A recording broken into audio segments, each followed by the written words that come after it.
මම දවසක් ජේසුගෙන් අහනවා. ඇයි ජේසු ඔයත් මට එහෙම කළේ?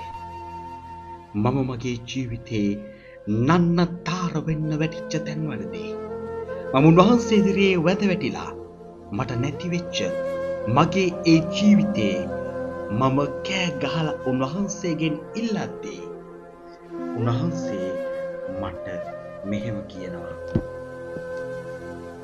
මා කරන්නේ කුමක්දැයි ඔබ දැන් නොදන්නේහිය.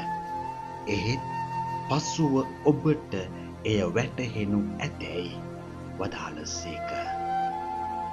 ඒ කියන්නේ උන්වහන්සේ ළඟ අපි හැමෝටම විශේෂ සලස්මක් තියෙනවා. දුක් වෙන්නට එපා.